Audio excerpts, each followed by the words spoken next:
Mr. President, we're now in day 6 of the Democrats' government shutdown. Day 6.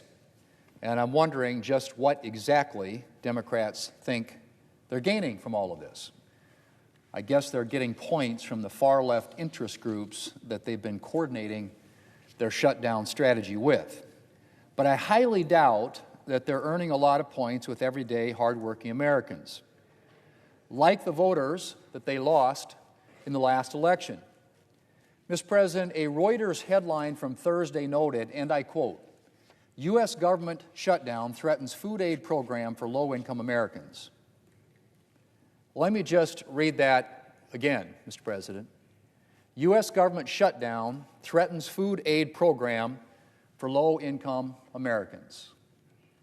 The article noted that while the Trump Agriculture Department is doing its best to continue administering the Special Supplemental Nutrition Program for Women, Infants, and Children, more commonly known as WIC, the program is, quote, critically low on funds. And it won't get new funds until Democrats agree to reopen the government. Mr. President, Democrats own this. They own any lapse in funding for critical food aid programs, just as they own every other negative effect of the shutdown. Because let's remember, Mr. President, the only reason the government is shut down is because Democrats refuse to accept a clean, nonpartisan funding extension. A clean, nonpartisan funding extension. We didn't ask Democrats to swallow any new Republican policies. We didn't ask them to swallow any partisan riders. We simply asked them to agree to a clean, nonpartisan bill. The same kind of bill, Mr. President, I might add, that they voted for 13 times. 13 times during the Biden administration. The Democrats said no. And I should note, Mr. President, that you don't have to take my word for it on the facts of the bill. Republicans aren't the only ones pointing out that this is a clean CR. Here's what the president of the Teamsters Union had to say the other day, and I quote, "A shutdown will hurt working people, period. Senators should pass the House-passed clean, short-term funding bill," end quote. Senators should pass the House-passed clean, short-term funding bill, end quote. Again, that from the president of the Teamsters Union. Or, you could take the word of a mainstream journalist who recently noted, and I quote, "In a vacuum, this CR would get almost every Democrat vote." It just would. This is a clean CR that has no partisan riders, extends a bunch of programs that are Democrat priorities. It's clean. It's clean, Mr. President. So to summarize, Democrats have shut down the government because they refuse to accept a clean, nonpartisan bill. And why are they refusing to accept it? After all, as I mentioned, they supported similar bills 13 times during the Biden administration.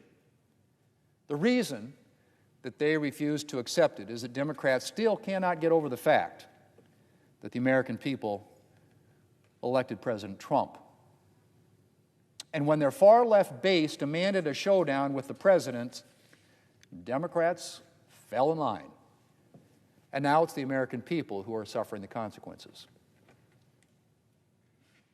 I quote again, U.S. government shutdown threatens food aid program for low-income Americans. Threatens food aid program for low-income Americans. Mr. President, 3 Democrats have rejected their party's shutdown politics and voted with Republicans to reopen the government. All Democrats will get another chance to vote to reopen the government later today. And for the sake of the American people, I hope at least a few more Democrats will join us to pass this clean, nonpartisan CR and let the Senate get back to work. So, Mr. President, today is the sixth day of Donald Trump's government shutdown. Senate Democrats returned to Washington ready to negotiate. We're ready to work with Republicans to reopen the government and end the health care crisis that faces tens of millions of Americans. But it takes two sides to have a negotiation. We need the Senate Republicans and the House Republicans and the President to come to the table. And meanwhile, Donald Trump and Speaker Johnson seem to be on another planet. Instead of trying to solve this shutdown crisis, Donald Trump spent the weekend golfing and posting memes and deep fakes on the internet. He seems to think this shutdown is some big joke. He's wrong. People will lose their paychecks. Seniors will see Social Security support services slow down. There will be chaos for travelers. This shutdown is all on Donald Trump's shoulders, and Americans agree, according to the polls. Poll after poll after poll, from CBS to the Washington Post to Marist to Morning Consult and many others, consistently show that the public sees the president as most responsible for the shutdown. He's in charge. His party holds majorities across the government. So Americans naturally and correctly believe the burden is on him to fix this mess. Speaker Johnson, meanwhile, has canceled yet another week of session for the House. Why? Because the Speaker knows House Republicans are bitterly divided on health care. He knows a large chunk of his conference doesn't want to fix people's premiums at all. The right-wing MAGA folks. Meanwhile, some of his less extreme members feel a necessity to fix this mess. The Speaker knows these divisions in his conference are serious and deep. So what does the Speaker do with these divisions in his conference, almost irreconcilable? He ducks. He chooses the politically expedient way out.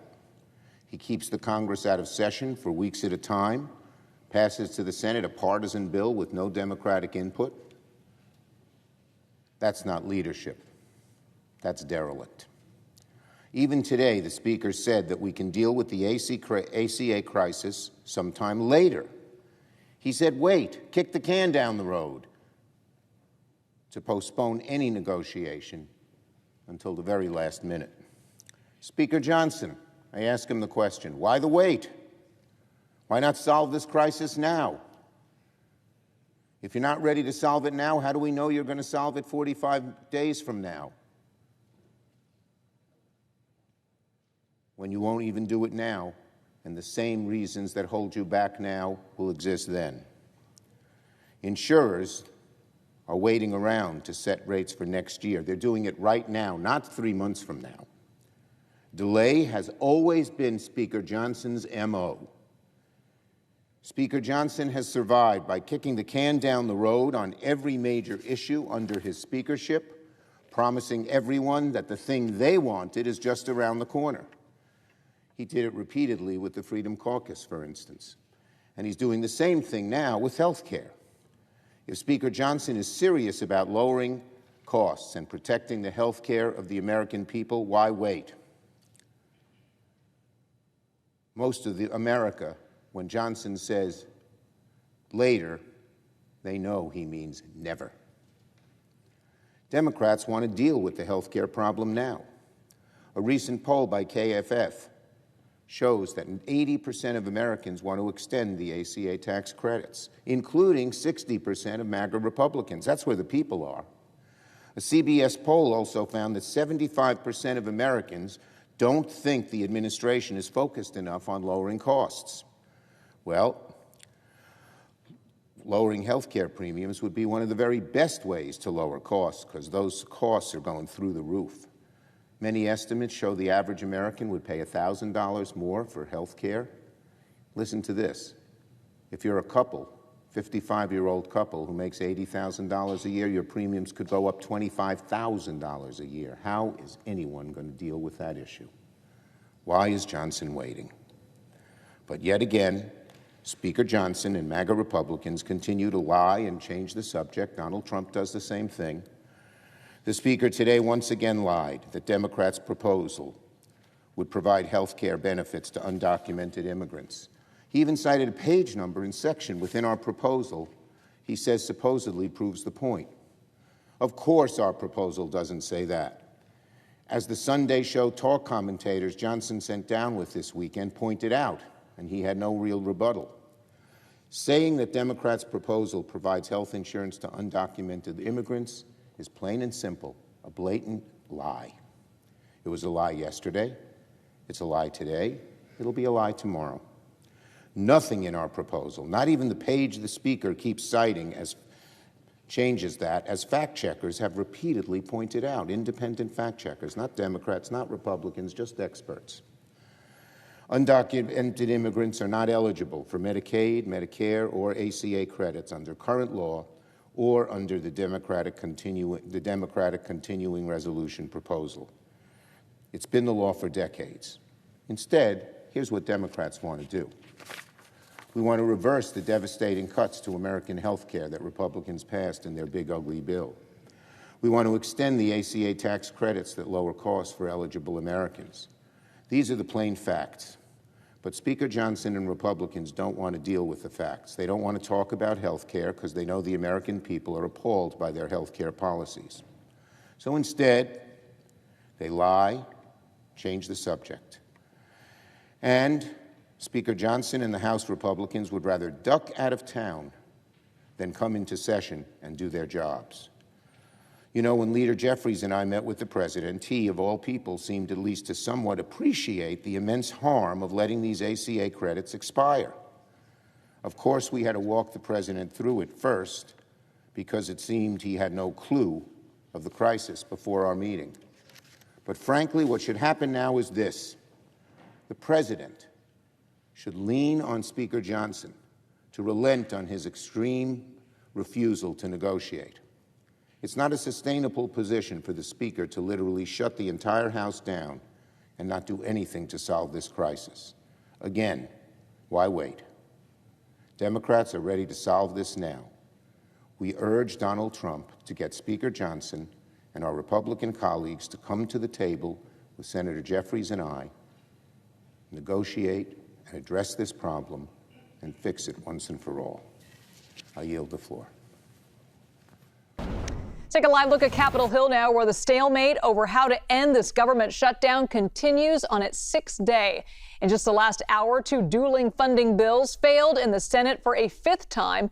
Both sides still pointing fingers at one another with no sign of a resolution in sight. Let's bring in CBS News reporter Erica Brown live for us now on Capitol Hill. Erica, several 100,000 federal employees still working without a paycheck. Massive layoffs are looming. Is there any attempt to find any kind of common ground at this point?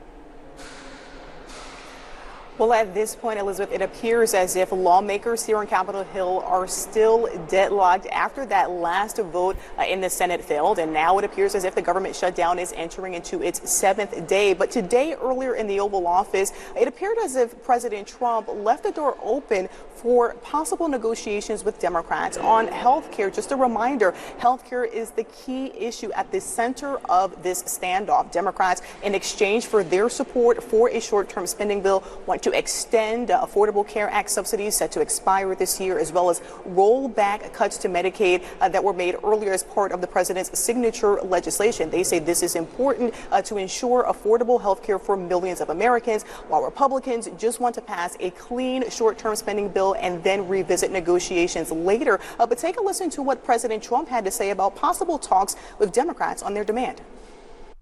We have a negotiation going on right now with the Democrats that could lead to very good things. What kind of and I'm talking about good things with regard to health care. Are you speaking with Democratic leaders? What kind of negotiations? Well, I don't want to say that. But we are speaking with the Democrats, and some very good things could happen with respect to health care. Now, notably, the House Minority Leader, Hakeem Jeffries, was asked about the president's remarks there, and he disputed that there were any negotiations underway, saying there has been radio silence from the White House since that Oval Office meeting with congressional leaders more than a week ago. And the White House press secretary, Caroline Leavitt, says that the White House's position is that they are open to negotiating on health care, but only after the government is reopened. Meanwhile, the American public not happy about this shutdown, Erica. A new poll, CBS News poll, shows neither side's looking good. What can you tell us about these numbers, about how Americans are feeling about this? Well, CBS News polling shows that 49% of Americans disapprove of Democrats' handling of this shutdown, but the majority, 52% of Americans polled, disapprove of President Trump, and 52% of Americans polled disapprove of congressional Republicans' handling of this government shutdown. And also, when we look at the impact on the economy, the majority of Americans, 49%, are very concerned about this shutdown's potential impact on the economy. 31% are somewhat concerned and 20% not concerned at all. Elizabeth? Erica Brown, thank you so much.